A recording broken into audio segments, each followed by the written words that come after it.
ক্ষণকাল যদি সাধুর সঙ্গে আর প্রকৃত সঙ্গ প্রসঙ্গ হয়, তবে তা মোক্ষ প্রাপ্তি, স্বর্গ প্রাপ্তির থেকে শ্রেষ্ঠ। এই জন্য আমার মনে হয় ভগবানের কাছে ভক্তদের প্রার্থনা হওয়া উচিত, প্রভু আমি তোমাকে পাই আর না পাই, এ জীবনে তোমার প্রিয় ভক্ত সাধুর সঙ্গ দিও, তোমার প্রিয় ভক্তের দর্শন দিও, যেন তোমার কৃপা লাভ করতে পারি।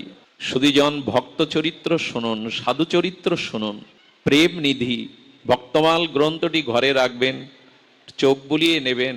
প্রেম নিধি তিনি বৃন্দাবনেরই ভক্ত ছিলেন। খুব ধ্যান দিয়ে শুনুন, বড় ভালো লাগে এই চরিত্রটা। সাধুর মহিমা, সাধুর চরিত্র। তো বৃন্দাবনে থেকে তিনি একবার আগ্রায় এসেছিলেন। আগ্রায় তখন অন্য সম্রাটের শাসন, ভয়ে ভয়ে সকলে বৃন্দাবনেই চলে যান। কিন্তু সাধু ভাবলেন বৃন্দাবনে তো সাধু আছে, মহাত্মা আছে, গোবিন্দ গোপীনাথ আছে, আগ্রায় যারা আছে সনাতনী হিন্দু, তাদের পাশে দাঁড়াবার কেউ নাই, তো আমি গোবিন্দকে নিয়ে আগ্রায় থাকব। এই দেখুন, সাধু নিজের ভয়, নিজের মৃত্যু উপেক্ষা করে অন্যের কল্যাণের জন্য আগ্রায় থেকে গেলেন। তখন ছিল বাদশাদের শাসন, দিল্লির শাসন। তিনি ভগবানের সেবা করতেন আর প্রতিদিন বৈকালিক সময়ে সাধুদের একত্রিত করে, ভক্তদের একত্রিত করে হরিকথা শোনাতেন। আমার একটা জিনিস কি মনে হয় জানেন, যখন চারিদিকে অন্ধকার নেমে আসে, হতাশা নেমে আসে, যখন নিজের মনোবল হারিয়ে ফেলি, তখন একমাত্র আমাদের বাঁচবার, আমাদের একমাত্র দুর্বলতাকে কাটাবার, হতাশাকে কাটাবার একমাত্র উপায় হলো সাধু সঙ্গে হরিকথা। সাধু সঙ্গ হরিকথায় আমাদের জীবন দিতে পারে, প্রেরণা দিতে পারে।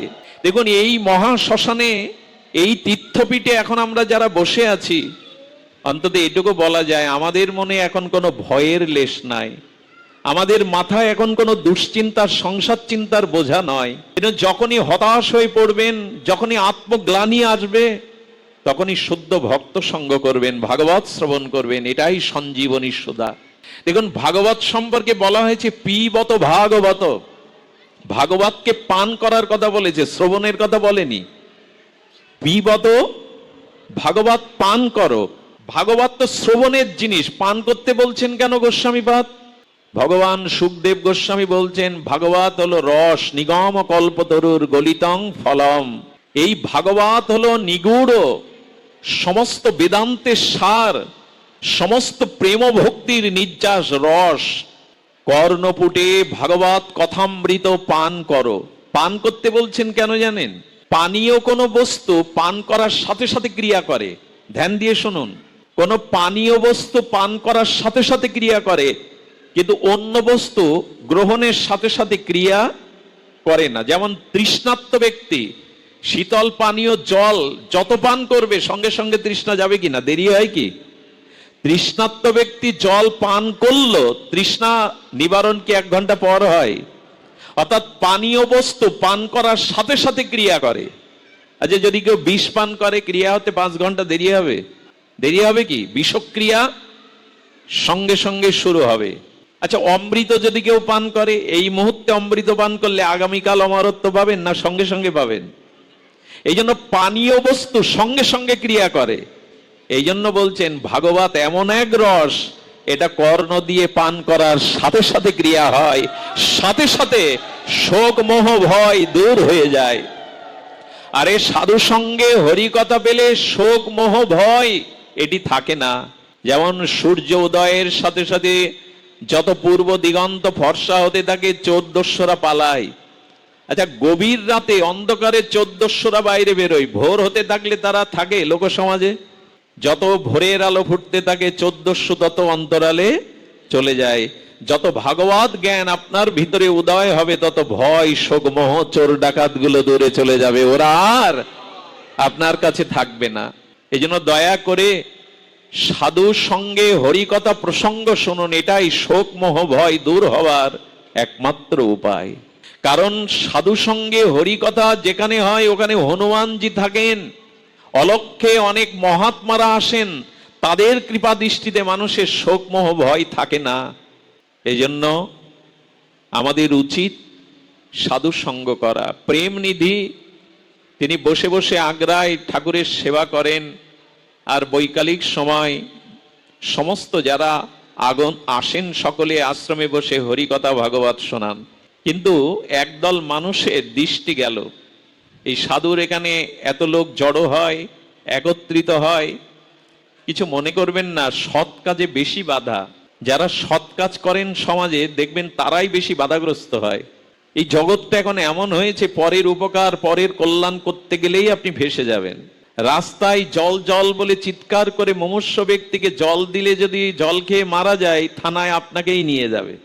এই জলের সাথে আপনি কিছু তাকে খাইয়ে মেরে ফেলেছে। পথের একটা মানুষকে জল দিতে গেলেও ভয় হয়, যদি থানায় গিয়ে আমাকেই তো জবাব দিতে হবে। ট্রেনে বাসে বুকে ব্যথা উঠেছে, কোনো হার্টের পেশেন্টকে যদি হাসপাতালে ভর্তি আপনি করতে যান, দয়া দেখাতে যান, সে মারা গেলে আপনাকেই ধরবে। কি হয়, আপনি কেন তাকে এনেছেন, আপনার কারণে তিনি মারা গেছেন কিনা উপযুক্ত প্রমাণ দিন। অর্থাৎ মানুষের উপকার করতে গেলেও সমাজ ব্যবস্থা এখন যেখানে গেছে সেখানে একটা জটিল অবস্থা। তার মানে এই নয় পিছিয়ে আসবেন না, শত বাধা থাকলেও, শত কলঙ্ক, শত অপমান থাকলেও কাজ করে যান। স্বামী বিবেকানন্দকে ঠাকুর রামকৃষ্ণ পরমহংস বলেছিল, নরেন শোন রে, এই জগতে মানুষ হয়ে যখন এলি একটা দাগ রেখে যা। আজকের এই শ্মশানটা দেখছেন, যারা কমিটির এই ঐকান্তিক প্রচেষ্টায় অর্থ সামর্থ্য দিয়ে এই প্রতিষ্ঠানটা গড়েছেন, আমি সকলের নাম জানি না, আমাদের জয়দেব দাদা সহ তার আনুষঙ্গিক এই মন্দিরের সেবকবৃন্দ যাদের ঐকান্তিক ঘাম ঝরা প্রচেষ্টায় অর্থেই হয়েছে, এই হলো দাগ রেখে যাওয়া। ওরা থাকবে না শত বছর পরে, কিন্তু এই মন্দির দাঁড়িয়ে থাকবে যুগ যুগান্তর, সাক্ষী দেবে এই মানুষগুলো ত্যাগ। ঠাকুর বললেন একটা কিছু করে যাও, বাধা তো থাকবে, বাধা অনেক থাকবে, কিন্তু তারপরেও কাজ করে যেতে হবে। তো সেই মুসলিম শাসকের কাছে দরবারে নালিশ উঠল, আর মেয়ে ছেলে রমণীরা পুরুষরা একত্রিত বসে জটলা পাকায়, বিকালে আপনি এর বিচার করুন, আপনি এর বিচার করুন। এভাবে চলতে থাকলে তারা রাজ ষড়যন্ত্র করছে কিনা হিসাব নিন। আর যারা অনেক সময় শাসন ক্ষমতায় থাকে, অনেকেই কথা শুনেই মাথা গরম করে, বিচার করে না। মধ্যরাত্রে প্রেম নিধি তিনি ভগবানের জন্য এক গ্লাস শীতল জল রেখে দেন, যদি রাত্রে জল পিপাসায় পাই ভগবানের। আমরা রাখি তো, কেমন সেবা দেখুন, রাত্রে এক গ্লাস জল রেখে দেয়, যদি প্রভুর পিপাসা লাগে সেই জলটা কেবল তুলসী দিয়ে নিবেদন করতে যাবে, সম্রাটের সেনারা এসে তাকে তুলে নিয়ে গেল। তুলে নিয়ে গিয়ে বলছেন, আপনি রাজদ্রোহী, নারী পুরুষ একসাথে আপনি প্রতিদিন হাজার লোক জোগাড় করে ষড়যন্ত্র করেন, আপনাকে কারাগারের অন্ধকারেই বন্দি করা হলো। কারাগারের মধ্যে গেছে, তার মনে তখন কষ্ট নাই, কষ্ট কি জানেন, আজকে জলটা তোমায় সেবা দিতে পারলাম না প্রভু, নিবেদনই তো করতে পারলাম না, এই ভেবে কাঁদছে। প্রভু যেখানে রাখো, আমার মন তো আর কারাগার না, আমার মন তো আরও বেঁধে রাখতে পারবে না, মন দিয়ে ভজন করতে পারবো, জলটা তো তোমায় দিতে পারলাম না। একটা কথা আপনাদের বলি, কথাটি কঠিন সত্য হলেও মেনে নেওয়া ছাড়া উপায় নাই। এ সংসারের যাদের আপনজন ভাবেন, তারা কতক্ষণ আপনার প্রিয়, কতক্ষণ আপনার আপনন জানেন? যখন আপনি অসহায় হয়ে পড়বেন, আপনি সব কিছু হারা হবেন, ওদের জন্য আর কিছু করতে পারবেন না, তখন ওরা আর আপনার প্রিয় থাকবে না, মুখ ফিরিয়ে নেবে। এই হলো জগতের নিয়ম।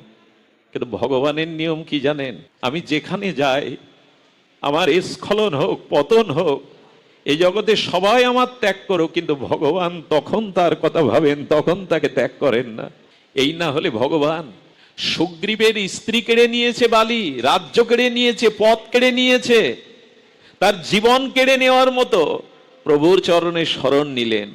এই জন্য এই জগতের মানুষ যেদিন আর সুখ দিতে পারবেন না, সামর্থ্য দিতে পারবেন না, সেদিন এরা কেউ প্রিয় থাকে না, এরা ভুলে যায়।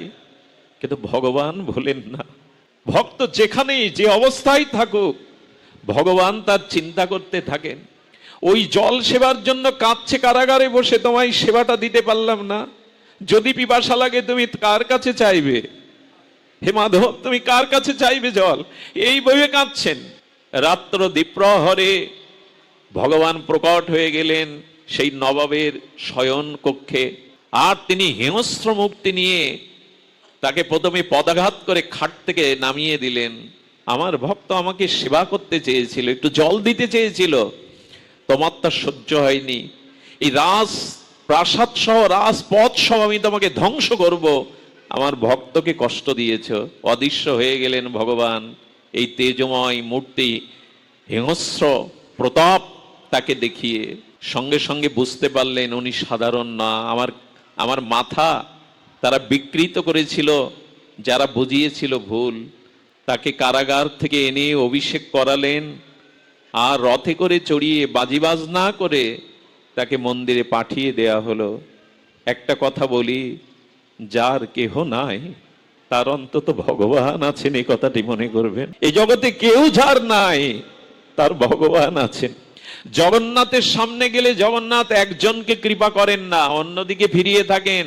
যিনি জগন্নাথের সামনে গিয়ে বলেন আমি অনাথ, আমার কেউ নাই, জগন্নাথ বলেন আমি জগন্নাথ হয়ে তোর দিকে কৃপা দৃষ্টিতে দেখাইয়াছি, তুই কেন ভাবছিস আমি অনাথ? আমি তো আছি তোর। এই জন্য জগতে ভাববেন না আমার প্রাণের কেউ নাই, ভগবান আছেন। একদিন যখন কেউ থাকবে না, সবার কাছ থেকে আমি দূরে সরে যাব, সেদিন অন্তত তিনি হাত বাড়িয়ে দেবেন। উনি ভোলেন না, উনি কৃতজ্ঞতা ভোলেন না। এই প্রেম নিধি রাত 2টোর সময় উঠতেন। ভালো করে শুনুন, 70 অধিক বয়স হয়ে গেছে, আর তার ইচ্ছা যে যমুনার জলে আমি গোবিন্দকে প্রতিদিন স্নান করাবো, অভিষেক করাবো। এই জন্য যমুনার জল আনতে যান রাত 2টোর সময়। কেন জানেন? বেলা হয়ে গেলে আর অন্যের ছোঁয়া লাগবে, আপনারা জানেন তখন অন্য শাসন, তারা এটা ছুঁয়ে দেবে, আমাকে হয়তো আসতে দেবে না। এই জন্য রাত 2টোর সময় উঠে যমুনায় জল আনতে যান। ভোরের আলো ফোটার আগে 1 ঘন্টার পথ ফিরে এসে ওই যমুনার জলেই তাকে, আজও বৃন্দাবনে এমন আচার্য আছেন যারা প্রতিদিন গোপালকে, ভগবানকে যমুনায় কালিন্দিতে স্নান করাতে নিয়ে যান, যে যমুনাতে ভগবানের সুখ হবে স্নান করলে। দেখুন, নিজে হাতে ছাড়া সেবা হয়। 70 বছর বয়স, তবু নিজে যমুনায় ওই রাত 2টোয় উঠবেন, জল এনে অভিষেক করাবেন। তখন তো ঘড়ির প্রচলন নাই। একদিন রাত 2টোয় উঠে গেছেন অভ্যাসবশত, কিন্তু মেঘ থাকায় চারিদিকে ঘন ঘটা মেঘ, কোনো তারার দেখা নেই, আকাশ ঘন কালো মেঘে আচ্ছাদিত। উনি 1 হাত পথও চিনতে পাচ্ছেন না, নিজের হাতও দেখতে পাচ্ছেন না। বলেন আজ কি করে জল আনতে যাব? আমি তো পথই চলতে পারছি না, পথ হারিয়ে ফেলবো। তবু আমাকে যেতে হবে, আমাকেই জল এনে তোমাকে অভিষেক করাতে হবে। আর কিছু দূর যাওয়ার পরে দেখে এক উজ্জ্বল তনু, উজ্জ্বল দীপ্তিপুঞ্জ বালক হাতে মশাল জ্বালিয়ে সামনে দাঁড়িয়ে। ভাবছেন মনে হয় উনিও ওই অন্ধকারে যেতে পাচ্ছেন না, তাই মশাল জ্বালিয়েছেন। ও তো অন্যদিকেও যেতে পারে, কিন্তু দেখছে ও সোজা চলছে, উনি ওনের পিছনে গেলেন। যমুনায় জল ভরলেন, ভরার পরে পেছনে তাকিয়ে দেখে আর সে মশাল জ্বালানো বালক নাই। ভাবলেন ফিরেও বা যাব কি করে? 1 পা যেই বাড়িয়েছেন, দেখছেন আবার সেই বালক মশাল জ্বালানো। কিন্তু অবাক কাণ্ড কি জানেন? আসতে 1 ঘন্টা লেগেছিল, কিন্তু যাওয়ার সময় 5 মিনিটেই উনি দেখছেন ওই আলোতেই মন্দিরের বারান্দায়। কি ঘটছে আমি তো বুঝতে পারছি না। স্নান করে মন্দিরে অভিষেকের জল নিয়ে যেই মন্দিরে প্রবেশ করেছে, কি দেখলো জানেন? যমুনার তীরের বালির পায়ে কার চরণ চিহ্ন মন্দিরের হেঁটে হেঁটে গেছে। উনি যখন অভিষেক করতে গেছেন, তখন দেখছেন হাতটা কালিতে ভরা গোবিন্দের। ওই যে মশাল ধরেছিলেন, তেলটা বেয়ে বেয়ে কোনোই দিয়ে পড়ে গেছেন। আছাড় খেয়ে বললেন, কে বলেছে তোমায় খালি পায়ে হাতে কালি মেখে আমাকে পথ দেখাবার? কে বলেছে তোমায়? আমি তো তোমার সুখের জন্যই সেবা করছি। কে বলেছে তোমায় যেতে? কে তোমায় বলেছে এভাবে যেতে? এই হলো ভক্তবৎসল ভগবান। তুমি কোনোদিন আর এই কষ্ট করবে না, এটা তোমার কাজ নয়। দেখুন, ভগবান শুধু সেব্য তত্ত্ব নন, ভগবান শুধু সেবা নেন না, ভগবান ও ভক্তকে সেবা করবার জন্য বড় ব্যাকুল হয়ে পড়েন। ভৃগু ভগবানের বুকে পদাঘাত করেছিলেন। ভগবান ভৃগুকে বলেছিল, ভৃগু আমি ভগবান, আমার বক্ষটা পাথরের থেকেও পাষাণ, কিন্তু তুমি ভক্ত, তোমার চরণটা কুসুমের থেকে কমল, ব্যথা লাগেনি তো ভৃগু? বৈকুণ্ঠেশ্বর ভগবান ভক্তের পদাঘাত খেয়ে এই কথা বলেছিলেন। ভৃগু আমার বক্ষটা পাষাণ সম কঠিন, কঠোর, তুমি ভক্ত, তোমার চরণ কুসুমের থেকে কমল। আমার মনে হয় ব্যথা পেয়েছে তোমার চরণ, এসো তোমার চরণ সেবা করি। ভৃগু দাঁড়িয়ে দাঁড়িয়ে কাঁদছে। এই না হলে ভগবান, ভগবান নিজে ভৃগুর চরণ সেবার জন্য ব্যথা লেগেছে ভৃগু তোমার চরণে। এ একমাত্র ভগবানের দ্বারাই সম্ভব। ভৃগু চরণ সেবা কি করতে দেয়? প্রভু অপরাধের জন্য বারবার চোখে জলে আর গঙ্গাধারায় ক্ষমা চাইছে, প্রভু ক্ষমা করে দাও। তোমাকে পরীক্ষা করতে এসেছিলাম, তোমার বুকে বদাঘাত করেছিলাম। ভগবান তখন বললেন, ভৃগু জেনে রাখো, তোমার চরণ চিহ্ন আজ থেকে আমি আমার বুকে উপহার স্বরূপ, অলংকার স্বরূপ বুকে রেখে দিলাম। এই জন্য বৃষ্ণবক্ষে ভৃগুর পদচিহ্ন আজও আছে। শোনো ভৃগু, যতবার এই জগতে আমি অবতীর্ণ হব, তোমার চরণ চিহ্নকে আমি আমার বুকে অলংকার রূপে শোভিত করে যাব। এই চরণ চিহ্ন আমি মুছব না। কে ভক্ত? সাধুর মূল্যায়ন ভগবান কিভাবে করছে দেখুন, আর আমরা কিভাবে করি। সাধুর মূল্যায়ন, ভক্তের মূল্যায়ন স্বয়ং ভগবান কিভাবে করছে দেখুন। আর ভৃগু, তুমি তো উপকার করেছো আমার বুকে লাথি মেরে, আমার বুকে চরণ ছুঁয়ে তুমি উপকার করেছো। ভৃগু কাঁদছে আর বলছে, উপকার করেছি প্রভু। বলি, শুনবে সেই উপকারটা কি? ভৃগু, আমার এক একটি লোমকূপে অনন্ত ব্রহ্মাণ্ড আছে। সেই ব্রহ্মাণ্ডে অনেক জীব আছে যারা কৃষ্ণমুখী নয়, তারা ভগবতমুখী নয়। আর আমি সমস্ত নিখিল শাস্ত্রে সাধু আচার্য মুখে ঘোষণা করেছি, ভক্তি ভগবান দেবে না, ভগবান দিতে পারে না, ভক্তি ভক্তই দিতে পারে। ভক্তি আমার, আমার স্বরূপবৃত্তি। কিন্তু ভক্তি যদি পেতে চাও ভগবানের কাছে না, ওটা ভক্তের কাছে পেতে হবে। মহত পদরজ অভিষেকং, যতদিন সাধুগুরু ভক্তের চরণ দলিতে নিজেকে স্নান না করাবে, অভিষিঞ্চন না করবে, ততদিন ভক্তি হবে না। ভক্ত পদ ধলি, ভক্ত পদ জল, ভক্ত ভুক্ত অবশেষ, এই তিন সাধনার মহাবল। এ তিন ছাড়া ভক্তি হতে পারে না, ভক্তি পাওয়া যাবে না। ভক্তের চরণ ধুলি, ভক্ত ধৌত চরণ ধৌত জল, আর ভক্ত ভুক্ত অবশেষ, এছাড়া ভক্তি হতে পারে না। এই জন্য এই তিনে শ্রদ্ধা রেখে যুক্তি তর্ক কুতর্ক বাদ দিয়ে এই তিনের শরণ নাও, তবেই তোমার জীবনে ভক্তি আসবে। এই জন্য ভগবান বললেন, আমার ভক্তের চরণ দুলিতেই ভক্তি থাকে। আর ভৃগু, তোমার এই চরণ চিহ্ন আমার বুকে যখন পদাঘাত রূপে এসেছে, তখন আমার বক্ষে যে লোমকূপে অনন্ত ব্রহ্মাণ্ড আছে, সেই ব্রহ্মাণ্ডে ভগবৎ কৃষ্ণ বিমুখ জীবের আজ তোমার চরণ ধুলিতে কৃপা হয়ে যাবে, তারাও ভগবৎ মুখী হয়ে যাবে। অনুভবটা কোথায় চিন্তা করেছেন? দ্বারকাধীশ পারতেন না এক জোড়া জুতো পরিয়ে দিতে, পাদুকা পরিয়ে দিতে? সুদামার চরণ স্পর্শ করে আমার দ্বারকার মাটি আজ ধন্য হলো, ভগবান বলছেন। আচ্ছা, রথ দাওনি কেন? কেন দেইনি জানো? রথে উঠলেই তো আমার চোখের আড়াল হয়ে যেত আমার বান্ধব, রথে উঠলেই তো আমার চোখের আড়ালে চলে যেত। তাই যত দূর চোখ যায় আমার প্রিয় বন্ধু ভক্তকে দেখবার জন্য আমি তাকে রথে চড়াইনি। যত দূর চোখ যায় তত দূর যেন আমি তাকে দেখতে পাই। এই হলো ভগবানেরও ভক্তের প্রতি শ্রদ্ধা। যদি বলেন এত আবেগ দেখাচ্ছ কেন, চোখে জল ফেলছো কেন, এটা আসর মাতানোর কথা নয়। স্বয়ং ভগবানের অনুভূতি এই যে দ্বারকা ধাম, তবু এই মাটি মৃত্তিকা ধূলিকণা ধন্য হবে যদি ভক্তের চরণ স্পর্শ করে। এই মাটি ধন্য হবে আমার এই নয়ন যদি আমি ভক্তকে দর্শন করতে পারি। বিশ্রাম কথা বলেই আজকের পাঠ বিশ্রাম করি। রামকেলি হতে রূপ সনাতনকে কৃপা করেছিলেন মহাপ্রভু। আমার এবার কয়েকটা দিন ভারতবর্ষে পাঠে আমি ওই জায়গাটায় যাওয়ার ভাগ্য পেয়েছিলাম। মহাপ্রভু রূপ সনাতনকে রামকেলি একবার যাবেন। এটা মালদা থেকে কিছু পথ যেতে হয়, ঘন্টাখানিক। মহাপ্রভু এখানে 4 দিন ছিলেন। রূপ সনাতনকে কৃপা করবার জন্য এখানে গিয়েছিলেন। যেখানটায় উনি চরণ রেখেছিলেন সেই চরণ চিহ্নটা আজও আছে ওখানে। মহাপ্রভুর চরণ চিহ্ন এই এক জায়গায় আছে, অনেক জায়গায় আছে, তার মধ্যে অন্যতম। প্রভু যে কদম্ব বৃক্ষের তলে দাঁড়িয়েছিলেন আজও সাক্ষী রূপে তা বেঁচে আছে।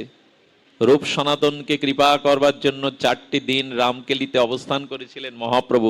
গৌর মণ্ডলের মধ্যে এটি অন্যতম ভূমি।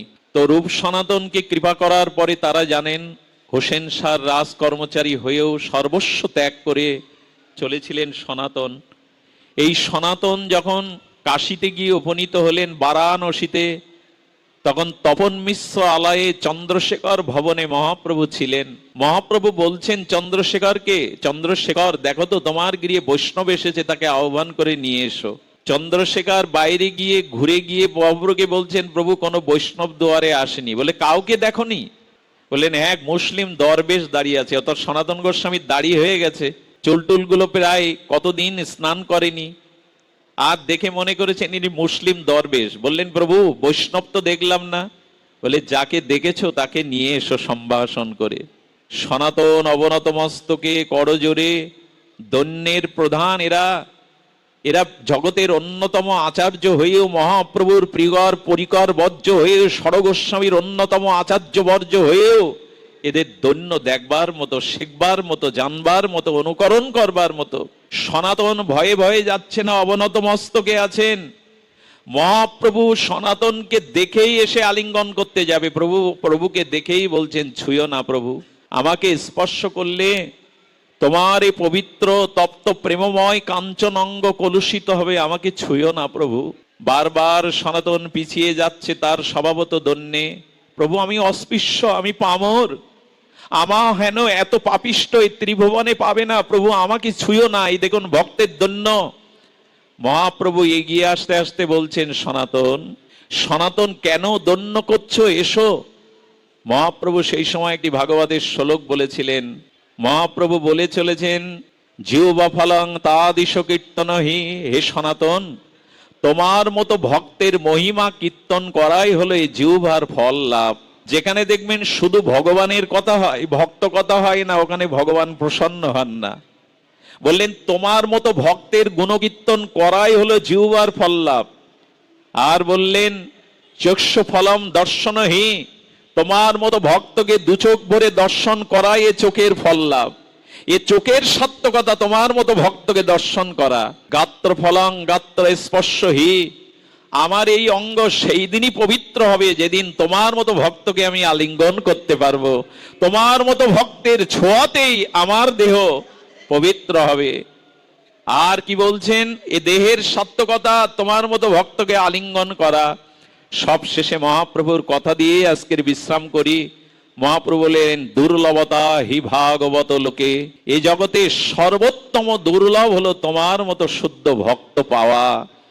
তোমার মতো শুদ্ধ পাওয়া ভক্ত পাওয়াই হলো জগতে, এই জগতে অনেক কিছু দুর্লভ না, কিন্তু দুর্লভ হলো তোমার মতো শুদ্ধ ভক্ত। আজ এটাই আমরা হৃদয়ে নিয়ে যাই। যেদিন সাধু সঙ্গ হবে, ভক্ত দর্শন হবে, ভক্ত গুণকীর্তন হবে, জানবেন ভগবান অনেক আপনার নিকটে চলে এসেছে। এই জন্য সাধু সঙ্গ, সাধু মহিমা, সন্ত মহিমা এগুলি আমাদের ভক্তি দিতে পারে, করুণা দিতে পারে। আসুন ভগবানের কাছে প্রার্থনা করি, প্রভু তোমাকে পায় আর না পাই, তোমার কোনো প্রিয় শুদ্ধ ভক্তের সঙ্গ যেন এই জন্মে পায়। তোমাকে পায় আর না পায়, তোমার প্রিয় ভক্ত সঙ্গ যেন এ জন্মে পায়। সুধীবৃন্দ, এই মন্দির, এই শ্মশান শ্রীমন্দির কমিটি অনুষ্ঠানের যে আজকের আয়োজন করেছেন শ্রাবণের এই ঝড়ো ঝড়ো দিনেও, কিন্তু আজ আকাশ দেবতা কৃপা করেছে, দূর দূরান্ত থেকে আপনারা এসেছেন। আমি কমিটির পক্ষ থেকে, আমাদের শ্রদ্ধেয় জয়দেব দাদার পক্ষ থেকে অনুরোধ করব, সকলে অনুষ্ঠান শেষে প্রসাদ নিয়ে যাবেন। আমাদের আয়োজনে, আমাদের সেবাতে যদি কোনো ত্রুটি হয়, দাদার পক্ষ থেকে আমি করজোরে আপনাদের কাছে ক্ষমা চেয়ে নিচ্ছি।